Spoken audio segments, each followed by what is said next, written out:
আমি দুপুর বেলাতে মসজিদে জোহরের নামাজ পড়ার পর একটু পরে একটা মেয়ে ছেলে একটা কাগজ নিয়ে আসলো। ওই কাগজে লেখা আছে, হুজুর কোরআনের 7টা মঞ্জিল আছে, এই মঞ্জিলের কারণ কি একটু ব্যাখ্যা করে বুঝাবেন। আল্লাহর নবী বেঁচে থাকতে সাহাবীরা কোরআন পড়তেন, কেউ একদিনে এক গোটা কোরআন পড়ে ফেলতেন। তা আল্লাহর নবী জানিয়ে দিলেন, তোমরা একবারে কোরআন পড়ো না, 7 দিনে এই কোরআনটাকে 7 দিনে পড়ো। তাই প্রতিদিন যতটুকু পড়া হতো ততটা এক মঞ্জিল, 7 দিনে গোটা কোরআন শরীফ পড়া হলো 7 ভাগ করে। তাই কোরআনটাকে বলা হলো 7 মঞ্জিল। সাহাবীদেরকে বলা হলো একদিনে কোরআন পড়লে ভুল টুল হতে পারে, তাড়াহুড়া হতে পারে, ট্রাফিক মিস যেতে পারে, তাই তোমরা একদিনে কোরআনের 7 ভাগের 1 ভাগ পড়ো, 7 দিনে খতম করো। সাহাবীরা 7 দিনে খতম করতে লাগলেন, তাই 7 ভাগের 1 ভাগকে 1 মঞ্জিল বলে। আমার শোনা কালিজার টুকরো সূরা ফাতিহা শুরু করলেন। সূরা ফাতিহা যখন শেষ হয়ে গেল, সূরা ফাতিহাতে আছে 7 আয়াত। গোটা কোরআন শরীফ পড়লে তত নাকি আপনার আমলনামাতে জমা পড়লো। তারপরে যখন আপনি অন্য সূরা মিলাচ্ছেন, অন্য সূরা প্রতি অক্ষরে 100 করে নাকি হবে দাড়ি পড়লে। এইভাবে যখন আপনি সেজদা দিলেন, 1 সেজদাতে 2 পৃথিবী সম পরিমাণ জান্নাত। যখন আপনি তাসবিহ পড়লেন, একবার সুবহান রাব্বিল আলা বললে আপনার জন্য একদম আকাশ থেকে পৃথিবী পর্যন্ত নেকিতে ভরপুর হবে। আর একবার সুবহানাল্লাহ বললে আপনার জন্য জান্নাতে একটা গাছ লাগানো হবে, গাছটার চারিদিক দিয়ে একটা জান্নাতি দড়ি আসতে 500 বছর লাগবে। বলুন সুবহানাল্লাহ। গোটা নামাজ যদি আপনি পড়েন আপনার জীবন ধন্য। বলুন সুবহানাল্লাহ। জীবন ধন্য। নামাজ 1 ওয়াক্ত নামাজ পড়লে আল্লাহ 10 ওয়াক্তের নামাজের নেকি দেয়, আর 5 ওয়াক্ত নামাজ পড়লে আল্লাহ তার আমলনামাতে 50 ওয়াক্তের নামাজের নেকি জমা করে। বলুন সুবহানাল্লাহ। এই পৃথিবীতে নামাজ, আল্লাহ আর নামাজ এই দুটো আপনার আপন। এই ছেলেরা একটা গজল বলছিল, আমি তখন মসজিদে শুয়ে আছি, তখন গজল বলছে, কাফন আমার আপন কবর আমার ঘাটি, ওই কবরে থাকতে হবে কেউ হবে না সাথী, থাকতে হবে নিরালায় একা একা বাসতলায়। গজলটা যিনি লিখেছেন ঠিক লিখেছে না ভুল লিখেছে হুজুর? ও গজলে লিখলো, কাফন আমার আপন কবর আমার ঘাটি, কাফন আমার আপন কবর আমার ঘাটি। ও কথাটা ঠিক লিখেছে না ভুল লিখেছে হুজুর? ঠিক না বেঠিক? ঠিকে কজন হাত তোলেন তো, ঠিক কজন বলছেন? নামান এ কথাটা ভুল কথা, এটা কতজন হাত তুলছেন? সাহস পাচ্ছেন না আপনারা? শুনে নিন, এই বিশ্বের মধ্যে আপন কে বলুন তো? এবার আসেন, আপনার আপন কে? আল্লাহ আমার আপন, ঈমান আমার সাথী, নামাজ আমার জান্নাতের চাবি, নামাজ আমার জান্নাতের চাবি, হাসরের মাঠে কেউ হবে না সাথী। আল্লাহ আমার আপন, নামাজ ঈমান আমার সাথী, নামাজ আমার জান্নাতের চাবি, হাসরের মাঠে কেউ হবে না তোর সাথী। কিয়ামতের ময়দান 50,000 বছর বিচার হবে, কেউ সাথী হবে না।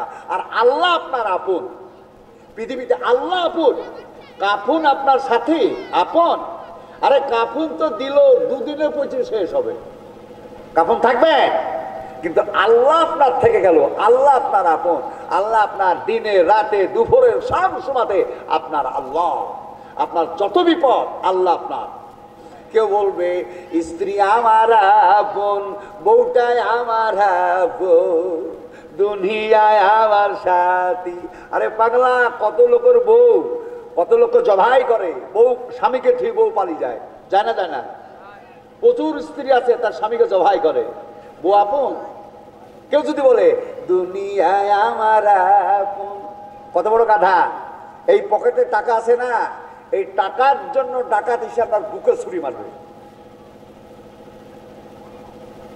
এই দুনিয়ার জন্য ভাই ভাই জমি জায়গালে মারামারি করে মরছে।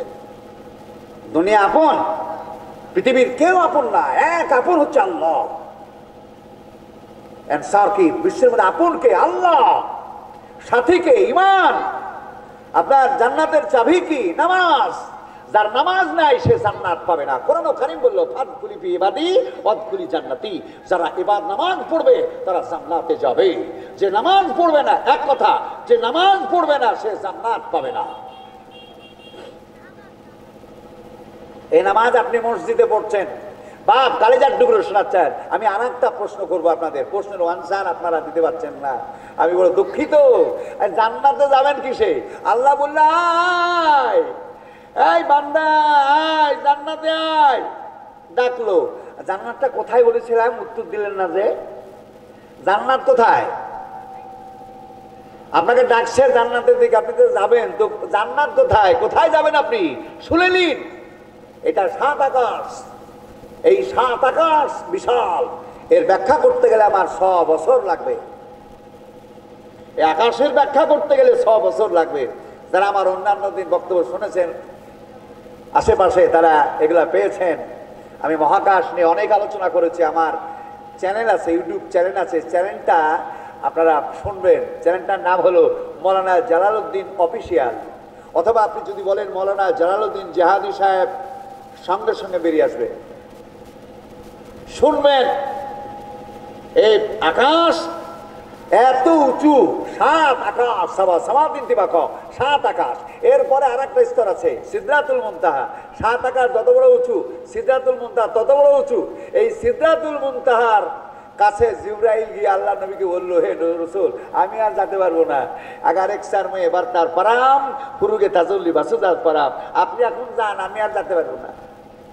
ওই সিদরাতুল মুনতাহা, আকাশ 7 আকাশ, তারপরে সিদরাতুল মুনতাহা। এই সিদরাতুল মুনতাহার উপরে হলো আল্লাহর আরশ, ওই আরশের নিচে হলো জান্নাত। আপনি যাবেন কিসে? এত দ্রুত তাজ্জব হয়ে যাবেন। দ্রুত ব্যাখ্যা করতে গেলে মাথাতে রাখতে পারবেন না, এত ভয়ঙ্কর। জান্নাতে যাবেন কিসে? আচ্ছা, যাওয়ার গাড়ি কই? জান্নাতে যাওয়ার গাড়ি কই? আপনি কিসে যাবেন জান্নাতে? দড়ি? অত সহজ নয়। এই কাছের যে তারকা, এই তারকাটা 47 আলোকবর্ষ উপরে অবস্থান করছে। 47 আলোকবর্ষ। আলোকবর্ষ কাকে বলে? 1 সেকেন্ডে আলোর গতি 1,86,000 মাইল। এই আলোটা যদি 1 সেকেন্ডে 1,86,000 মাইল যায়, 1 মিনিটে কত দূর যাবে? 1 ঘন্টায় কত দূর যাবে? 1 দিনে কত দূর যাবে? 1 মাসে কত দূর যাবে? 1 বছর কত দূর যাবে? 1 বছর যত দূর গেল, এই সমপরিমাণ রাস্তাটাকে 1 আলোকবর্ষ বলে। এখান থেকে কাছের যে তারকা, এটা 47 আলোকবর্ষ উপরে অবস্থান করছে। আমেরিকার বিজ্ঞানীরা বলল, কোনো আকাশযান যদি সেকেন্ডে 11,000 কিলোমিটার পথ অতিক্রম করে, তবে ওই আকাশযানটাকে এই তারকায় গিয়ে পৌঁছাতে সময় লাগবে 200 কোটি বছর। 200 কোটি বছর খালি তারকায়। তাহলে তারকার পুরে আকাশ, 7 আকাশ, সিদরাতুল মুনতাহা, এটা পাড়ি দিতে কত হাজার কোটি বছর লাগবে। জান্নাতে যাবেন কিসে? শুনে নিন, কিয়ামত যখন শুরু হয়ে যাবে, তখন মসজিদ চিৎকার করবে, এই আব্দুল গফার, আমেনা, হাজেরা, ফতেমা রে,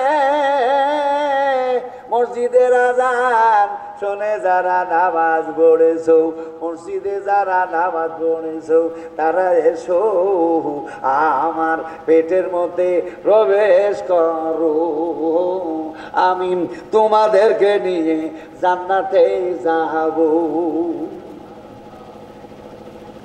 যত ভাই আছেন সবকে মসজিদ আপনাকে পেটের মধ্যে করে নিবে, দিবে টান আল্লাহ জান্নাতে, ওই মসজিদ জান্নাতে দিবে টান। 2 রাকাত ফজরের ফরজ নামাজ পড়তে যতটা সময়, এই সময়ের মধ্যে আপনাকে এই মসজিদ জান্নাতে পৌঁছাবে। তাই কবি বলল, মাদানি রেল গো রহমতের মেল গো, তাড়াতাড়ি টিকিট কাটো নয়তো গাড়ি ফেল গো, ও গাড়ি জান্নাতগামী লাগে না রে কয়লা পানি।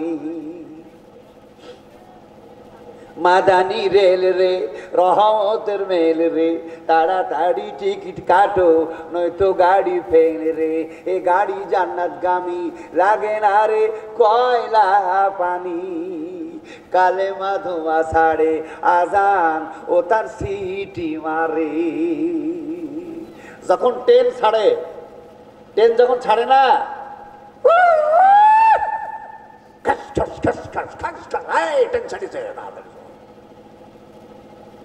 তাই কবি বললো, মাদানি রেল রে রহমতের মেল রে, রহমতের মেল রে, মাদানি ট্রেন রে, তাড়াতাড়ি টিকিট কাট নয়তো গাড়ি ফেল রে। যে নামাজ পড়বে না কিয়ামতের দিনে যে গাড়িতে চাপতে পারবে না।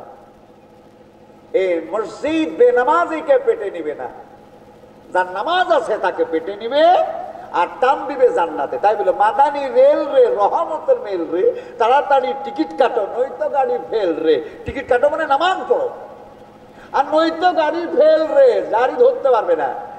হ্যাঁ বললো, কালেমা ধোঁয়া ছাড়ে আজান তার সিটি মারে। আল্লাহু আকবার, আল্লাহু আকবার, আজান শুরু হয়ে গেছে, এটা সিটি। আর কোনো কাজ নাই পৃথিবীর বুকে, সব ফেলে দেন নামাজে দৌড়ান। কয়বার? প্রতিদিন 5 বার। শুক্রবারে জুমার নামাজ, শুক্রবারের সকাল থেকে সন্ধ্যা পর্যন্ত কোনো কাজ করবেন না। শুক্রবারে বিয়ে থাওয়া কোনো কাজে নিয়ত করবেন না। বৃহস্পতিবারের বিকাল থেকে আপনি রেডি হন, কুনিগুলা কাটেন,